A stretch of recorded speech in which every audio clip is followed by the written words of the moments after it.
नमस्कार दोस्तों। मैं BRC clinic at the home Varanasi Uttar Pradesh से डाइटिशियन सुषमा सिंह। आज हम सभी चर्चा करेंगे कि हम रोज डीआईपी डाइट अपनाएं तो फिर हमारे स्वास्थ्य पे उसका क्या प्रभाव पड़ेगा। जब डीआईपी डाइट का आविष्कार बीआरसी सर किए तो वे सिर्फ इसे मधुमेह रोगियों के हिसाब से ही किए थे और ऐसा देखा भी गया कि जब हम लोग किसी मधुमेह रोगी को डीआईपी डाइट फॉलो करवाते हैं तो उसका मधुमेह या उसकी जो एलोपैथ दवाएं चलती हैं वे 2 से 3 दिन में पूर्णतः बंद हो जाती हैं और मधुमेह ठीक हो जाता है। और जो कोई पेशेंट यदि इंसुलिन ले रहा है तो उसका इंसुलिन हफ्ते से 15 दिन के अंदर अंदर पूर्णतः छूट जाता है या फिर धीरे धीरे उसमें कमी आती ही जाती है। तो डीआईपी डाइट को हम लोगों ने सिर्फ मधुमेह रोगियों पे ही अप्लाई नहीं किया, बल्कि अन्य रोगियों को भी इसे फॉलो करवाया, जैसे बीपी, थायराइड, किडनी, लीवर या अन्यंत्र आप जो भी बीमारी जानते हैं, समस्त बीमारियों के रोगियों पे इस डीआईपी डाइट को अप्लाई किया गया। और जो लोग इसे पूर्णतः फॉलो किए वे उनकी, जैसे कि बीपी के पेशेंट की बीपी की दवाएं 1 सप्ताह से 15 दिन के अंदर पूर्णतः बंद हो गई। थायराइड पेशेंट की दवाएं 1 महीने में बंद हो गई। और वो सिर्फ इन्हीं सब रोगों के लिए नहीं, बल्कि यदि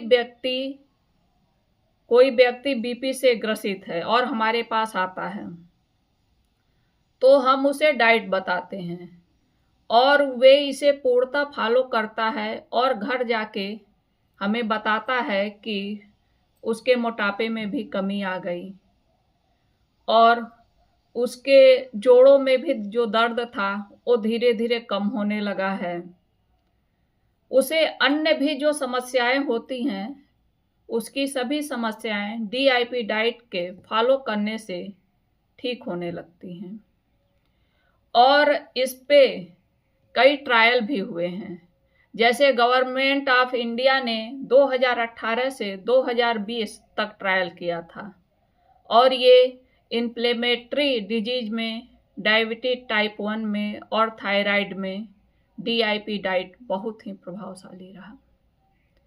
नेपाल सरकार ने इसे 7 दिनों का ट्रायल किया था और उन्होंने देखा कि बीपी और शुगर की दवाएं बंद हो गई।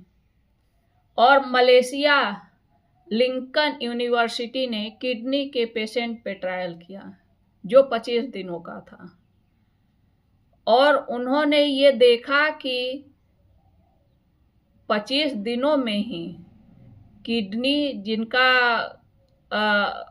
डायलिसिस हो रहा था उसकी रिकवरी रेट बढ़ने लगी। तो डीआईपी डाइट तो अधिकांश लोगों को पता है और जैसे कि जिन्हें नहीं पता है वे आज श्योर जान जाएंगे। और जिन किसी के मन में संदेह हो कि क्या ये ट्रायल वास्तव में सत्य है या हम असत्य बोल रहे हैं, तो वे सर के वेबसाइट www.विश्वरूप.com पे जाके उसे देख सकते हैं।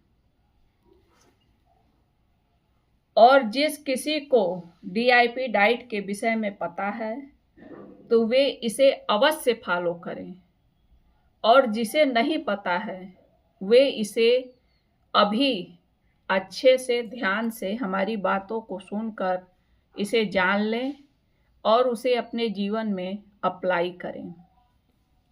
अब ये डीआईपी डाइट है क्या? डीआईपी डाइट में सबसे पहले ब्रेकफास्ट में हम लोग सुबह 8 बजे से 12 बजे तक उसके शरीर के भार के अनुसार फलों का सेवन करने के लिए बोलते हैं। वो भी 3 से 4 तरह के फलों का सेवन। जैसे किसी का शरीर का भार 60 केजी है तो उसे कम से कम 600 ग्राम फलों का सेवन करना है।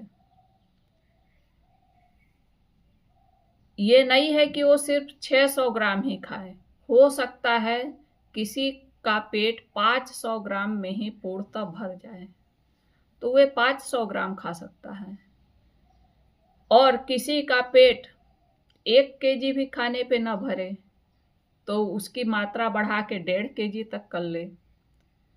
शर्त यह है कि उसे भर पेट फल ही खाना है, जो कि पूर्णतः मौसमी होना चाहिए। वो भी 3 से 4 तरह के फलों का सेवन करना है, क्योंकि कुदरत ने फलों का इतना वैरायटी बनाया है तो वो किसी कारणों से ही बनाया होगा। इस पे हमें विशेष ध्यान देना है। तो हमें जो भी फल लेना है वो पूर्णतः मौसमी होना चाहिए। अब आप कहेंगे कि मौसमी फल कौन सा है, ये कैसे पता चलेगा? तो आप मार्केट में जाएं, जो फल अधिक मात्रा में दिख रहा हो और दाम उसका कम हो, वे मौसमी है।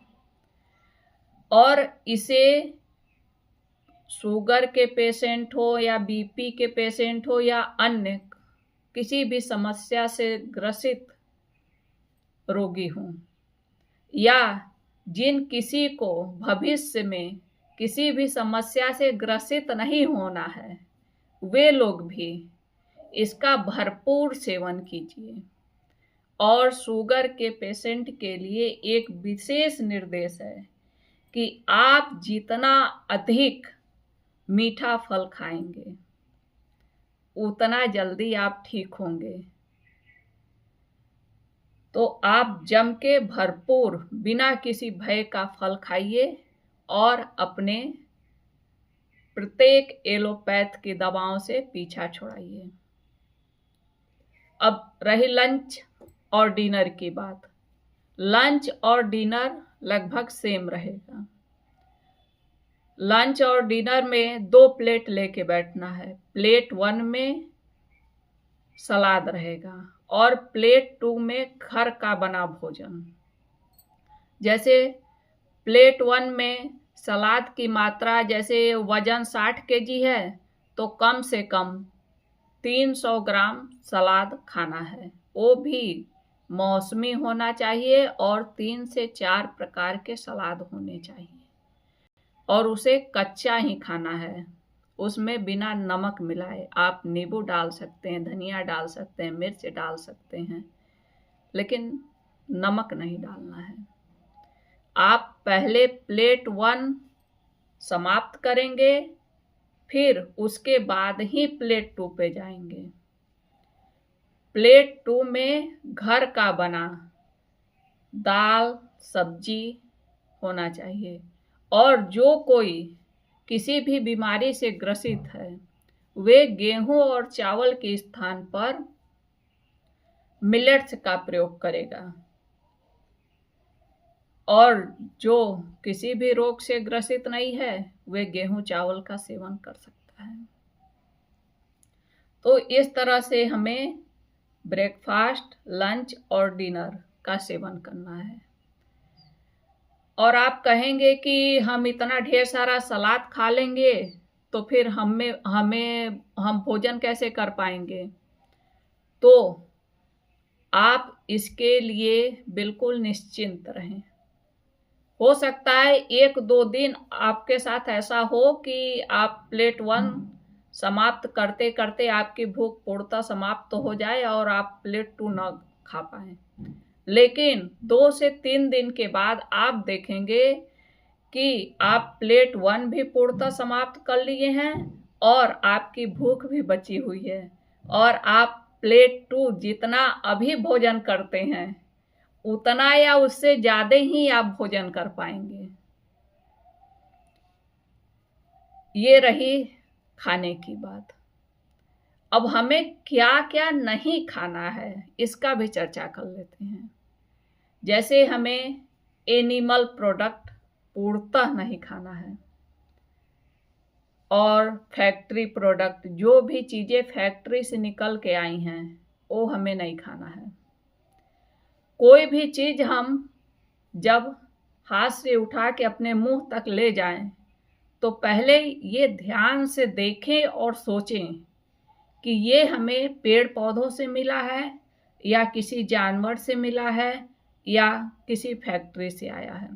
यदि पेड़ पौधों से मिला है तो उसे आप सेवन कर लें।